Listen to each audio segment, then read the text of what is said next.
Hello दोस्तों, the final leap पर आपका फिर से एक बार स्वागत है। आज हम लाए हैं क्लास 11th के लिए एक बहुत ही बेहतरीन चैप्टर जो जनरली बहुत सारे बच्चों को प्रॉब्लम देता है, वो है डेप्रिसिएशन। देखा, आज 11th वाले बच्चों के लिए प्रॉब्लम लेके आए हैं हम। चलिए, तो डेप्रिसिएशन होता क्या है इसके बारे में आज जानेंगे और इसको किस तरह से सॉल्व किया जाता है, हम ये भी देखेंगे। आप याद रखें कि जो हमारा द फाइनल लीप है चैनल, इसको सब्सक्राइब करें ताकि आपको आने वाले जितने भी वीडियोज़ हैं वो आपको तुरंत के तुरंत मिल सकें। और आपका जो 11th क्लास का जो एग्ज़ाम है वो बहुत ही क्लोज़ आ चुका है और अभी हम जो भी करेंगे वो एग्ज़ाम को ध्यान में रखते हुए प्रिपरेशन करेंगे। So let's begin with the concept कि डेप्रिसिएशन है क्या? तो बच्चों, डेप्रिसिएशन का मतलब एक सिंपल सी भाषा में अगर मैं आपको समझाऊँ तो ये याद रखिए कि loss on fixed tangible asset. जब भी फिक्स्ड टेंजिबल असेट पर लॉस होता है on a span of time, जब आप टाइम को ध्यान में रखते हुए अगर कोई भी टाइम के अकॉर्डिंग जब असेट्स की वैल्यू धीरे-धीरे कम होती जाती है, उसके यूज़ करते-करते, वो भी कौन-सा असेट? टेंजिबल असेट्स की जब वैल्यू कम होती है, तो उसे कहा जाता है डेप्रिसिएशन। तो फिर क्वेश्चन ये आता है कि अगर इनटेंजिबल असेट्स की वैल्यू कम होती हो तो क्या होगा सर? अगर इनटेंजिबल असेट्स पर लॉस हो जाए तो क्या करेंगे सर? तो उसके लिए बच्चों सिंपल सी बात याद रखें, जब भी कभी इनटेंजिबल असेट्स पे आपका डेप्रिसिएट हो रहा हो, मीन्स आपका लॉस हो रहा हो, तो आप उसे कहेंगे अमोर्टाइजेशन। क्या कहेंगे बच्चों? अमोर्टाइजेशन। ओके, याद रखिए डेप्रिसिएशन का मतलब loss on fixed tangible assets on a span of time. On the other hand जब इंटेंजिबल असेट्स पर लॉस होगा तो आप क्या कहेंगे? तो कहेंगे आप अमोर्टाइजेशन। देखिए, इसकी एक डेफिनेशन भी आप देख सकते हैं। डेप्रिसिएशन में described as a permanent, continuing and gradual shrinkage in the book value of fixed assets. It is based on the cost of assets consumed in a business and not on its market value. तो दोस्तों, एक बात हमको बहुत अच्छे से इसमें क्या पता लगा कि ऐसा लॉस जो केवल किस पे डिपेंड करता हो? कॉस्ट ऑफ असेट्स पे डिपेंड करता हो, जो कि मार्केट वैल्यू पे डिपेंड नहीं करता है। इस बात का बहुत अच्छे से ध्यान रखिएगा कि आपने बुक वैल्यू का मतलब जो आपने बुक में रिकॉर्ड करके रखा है एसेट्स, केवल उसी वैल्यू को जो धीरे-धीरे आपका लॉस हो रहा है, जो धीरे-धीरे श्रिंकेज हो रहा है, जो धीरे कंटिन्यूइंग आपके यूज़ में आते जा रहा है, जिसके कारण उसका यूज़ के कारण उसका जो वैल्यू है, वो कम होते जा रहा है, तो उसे कहेंगे हम डेप्रिसिएशन। आप ऐसे समझिए कि एक चोमू नाम का व्यक्ति था, उसने क्या किया? उसने एक कार खरीदी। कार कब खरीदी? तो उसने कार खरीद ली, न्यू ईयर मनाता हुआ घूमा, उसने 1 जनवरी 2022 को एक कार खरीद ली। 2020 में एक कार खरीद ली, राइट? लेकिन उसके बाद क्या हुआ? कुछ दिन तक तो उसने बहुत अच्छे से फ्लेक्स मारे, ऐसे फ़ोन-वोन से फ़ोटो-वोटो खींचे, सेल्फी-वेल्फी लिया उसने, कि चलो आज तो हम सेल्फी लेंगे। लेकिन आफ्टर 5 इयर्स, मीन्स 1 जनवरी 2025 को उस कार की जो हालत हो गई वो मैकेनिक के पास ले जानी पड़ी। देख रहे हैं दोस्तों? मैकेनिक के पास ले जानी पड़ी। क्यों? क्योंकि वो जो 2020 से लेके 2025 तक जो आपका टेन्योर हुआ 5 इयर्स का, उसमें उसने उसे बहुत अच्छे से यूज़ किया और इसके कारण उस कार की वैल्यू जो उसने आज 2020 में खरीदी थी कुछ 10 लाख रुपए की, आज उस कार की वैल्यू हो गई है घट के, वैल्यू की बात करें दोस्तों, हम बेचने की बात नहीं कर रहे हैं यहाँ पर, उसकी वैल्यू घटकर हो गई है अब केवल 6 लाख रुपीज़। तो इसका मतलब क्या हुआ दोस्तों, ये जो 4 लाख रुपए का जो आप डिफरेंस देख रहे हैं, ये जो आप डिफरेंस देख रहे हैं ना 4 लाख रुपए का, ये बहुत ही कमाल की चीज़ है। क्यों कमाल की चीज़ है? क्योंकि 10 लाख का था, जो 10 लाख का था, वो क्या हुआ? उसकी वैल्यू आज की डेट में हो गई 6 लाख रुपए की। ठीक है दोस्तों?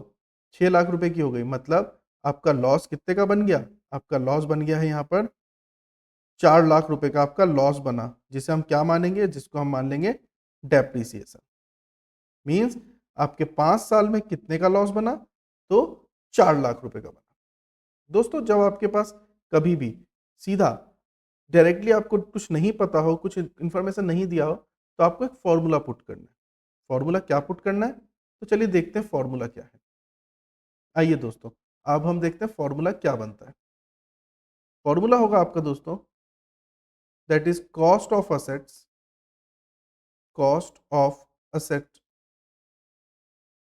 माइनस स्क्रैप वैल्यू अपॉन में estimated life in years is equal to में आता है आपका डेप्रिसिएशन। यहां पर दो बातें बहुत अच्छे से ध्यान रखिएगा दोस्तों। पहली बात, ये जो कॉस्ट ऑफ असेट है, इसका मतलब सिर्फ परचेज ऑफ असेट नहीं होता है। परचेज के अलावा आपने जितना भी खर्चा उसको किया हुआ है, वो सारे के सारे जुड़ेंगे आपके स्क्रैप वैल्यू में। एग्जाम्पल के लिए आप समझिए, एक एग्जाम्पल के लिए हम समझते हैं क्या, कि हमने एक जो है एक एयर कंडीशनर खरीदा, एसी खरीदा कुछ 50,000 रुपीज का, लेकिन वो केवल खरीदा, ना तो वो अभी तक घर तक आया और ना वो फिक्स हुआ। जब हम इसको घर पे लाते हैं, मतलब हम इस पे 5,000 रुपए का कैरेज पे करते हैं। ये 5,000 रुपए का आपका इंस्टॉलेशन पर चार्जेस हो गया। उससे पहले भी आपके जो है वो क्या है, वो सबसे इंपॉर्टेंट है, आपको घर पर मंगवाना पड़ेगा। तो आपसे लोडिंग वाले ने 1,000 रुपए और मांग लिए, विच इज कॉल्ड कैरेज। ठीक है दोस्तों, कैरेज। तो जब भी आप ये, अब जब भी आप बात करेंगे कॉस्ट ऑफ असेट की, तो क्या हो जाएगा, कॉस्ट ऑफ असेट्स में आपका आ जाएगा पूरा का पूरा कितना रुपए, तो 56,000 will be the cost of asset. 56,000 is the cost of asset. यहां पे एक बात याद रखें, एक परचेज करने की बात अलग है और रेडी टू यूज प्रोडक्ट की बात अलग होती है। इन चीजों को बहुत गौर से समझिएगा, तभी आप समझ पाएंगे कि एक्चुअल में कॉस्ट ऑफ एसेट क्या है एंड बाकी चीजें क्या है। अब इसके बाद देखते हैं हम कि कॉस्ट ऑफ एसेट्स के साथ क्या क्या बात है।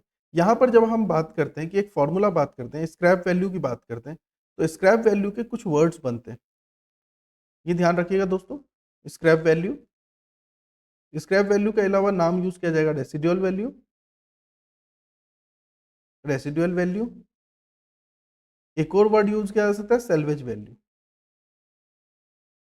अब याद रखिए दोस्तों, जब आपका डेप्रिसिएशन कैलकुलेट हो गया, जो हमने ये वाले फॉर्मूले में पुट किया, ये जो आपका फॉर्मूला बनता है, कौन सा फॉर्मूला दोस्तों, ये वाला फॉर्मूला, ये जो आपका डेप्रिसिएशन का फॉर्मूला बना है, तो इसको आप किस तरह से यूज करेंगे, तो इसको आप इस तरह से समझेंगे कि जब भी आपका डेप्रिसिएशन आ जाए, तो आपको डेप्रिसिएशन, रेट ऑफ डेप्रिसिएशन निकालने का फॉर्मूला देखिए। रेट ऑफ डेप्रिसिएशन कैसे निकलेगा, इस पे ध्यान दीजिए दोस्तों। इक्वल में रखेंगे हम डेप्रिसिएशन अपॉन में cost of asset, cost of asset, और मल्टीप्लाई हम कर देंगे 100 रुपीज से। बस ये आपका सीधा सीधा रेट निकल के आ जाएगा। चलिए दोस्तों, इसी से रिगार्डिंग आपको एक एग्जांपल सॉल्व करा के दिखाते हैं। देखिए, mister Singhania bros purchased a plant of ₹5 lakh on 1 April 2017। ये देखिएगा दोस्तों अच्छे से date, and spent 50,000 for its installation. देखिए हमें कॉस्ट ऑफ असेट्स मिल चुका है। देखिए हम कॉस्ट ऑफ असेट सबसे पहले लिख लेते हैं, यहाँ पे सॉल्यूशन में हम क्या लिख लेंगे, कॉस्ट ऑफ असेट। तो कॉस्ट ऑफ असेट हमारा क्या हो गया, विच इज प्लांट। तो क्या हो जाएगा हमारा, 5 लाख रुपीज का तो खरीदा गया है, एंड प्लस इसमें क्या कर देंगे हम, 50,000 रुपीज स्पेंड किया for installation charges.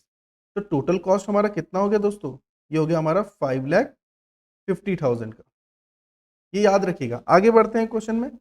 The salvage value, देखिए मैंने आपको पहले ही समझाया था, स्क्रैप वैल्यू आ सकता है, रेसिडुअल वैल्यू आ सकता है, salvage value of the plant after its useful years. Useful years मतलब 10 ईयर्स हो गया, एस्टिमेटेड लाइफ इसका is estimated to be record to be ₹10,000। Means क्या हो गया, अब हमारे फॉर्मूले में पुट करें हम, क्या हो गया, cost of asset minus scrap value upon में एस्टिमेटेड लाइफ। ओके, देखते हैं अब कॉस्ट ऑफ असेट कितना हुआ, 5,50,000। स्क्रैप वैल्यू कितना बता दिया इसने, 10,000। एंड एस्टिमेटेड लाइफ कितना बताया, 10 ईयर्स। सो दोस्तों, जब इस तरह से बताया तो क्या हुआ, इस तरह से बताने पर हमें हुआ सीधा सीधा 5,40,000 का डिवाइड करेंगे हम 10 से, तो हमारा डेप्रिसिएशन कितना आया दोस्तों, हमारा डेप्रिसिएशन आया ओनली 54,000 पर ईयर। याद रखिए दोस्तों, पर ईयर मीन्स हर साल, मतलब 12 महीने का डेप्रिसिएशन जो आएगा वो कितना आएगा, 54,000। अब दोस्तों एक चीज देखिए, इसकी सबसे इंपॉर्टेंट चीज क्या है, वो है जर्नल एंट्रीज। क्या है दोस्तों? Journal entries. तो देखते हैं, सबसे पहले इसमें हम लिखेंगे डेट। डेट क्या था इसका? डेट देख लेते हैं एक बार। 2017 में खरीदा था, मीन्स 2017 का डेट डालेंगे यहाँ पे। 2017 1 अप्रैल का सबसे पहले डेट आएगा। 1 अप्रैल में हम सबसे पहले क्या लिखेंगे? कैश और बैंक अकाउंट डेबिट करेंगे, टू प्लांट अकाउंट कर देंगे। टू प्लांट अकाउंट कर देंगे। चाहे तो आप इसका इंस्टॉलेशन चार्जेस का अलग एंट्री बनाएं, चाहे तो आप इसका डायरेक्टली एक बार में एंट्री बना सकते हैं, जो कि आपका आएगा 5,50,000 रुपीज। 5,50,000 रुपीज। क्लियर है दोस्तों? इसके अलावा अब जब यहां पर आप क्या करेंगे, 2018 का जो ईयर आएगा, क्यों आएगा 2018? क्योंकि 31 मार्च की हम बात करेंगे। जब हम 31 मार्च की बात करेंगे तो यहां पे लिखेंगे depreciation account debit, depreciation account debit to plant and machinery, to plant. यहाँ पे एक चीज देखिए दोस्तों, यहाँ पर एक छोटी सी गड़बड़ हुई है, आप इसे तुरंत सुधार ले तो ज़्यादा अच्छा है, क्योंकि यहाँ पे आपने प्लांट खरीदा है और कैश आपका गया है। तो इसका मतलब मैंने गलती से सेल्स की एंट्री बना दी, मुझे लगा प्लांट सेल भी किया गया, तो इसलिए जरा सी मैंने वहाँ पर गलती कर दी थी। Plant account debit to cash and bank account. ठीक है दोस्तों, इसका थोड़ा सा ध्यान रखिएगा। सेल्स की एंट्री रिवर्स हो जाती है, परचेज की एंट्री में प्लांट हमारे पास आ रहा है। अब चाहें तो ये गलती से बचने के लिए हमारा पहला जो जर्नल एंट्री वाला कंसेप्ट हमने जो पढ़ाया हुआ है, उसे आप अच्छे से देख सकते हैं। ओके, तो डेप्रिसिएशन हमारा कितना आया? 54,000। ये जो डेप्रिसिएशन आपका आया है, इसे आप ट्रांसफर कर देंगे कहाँ पर?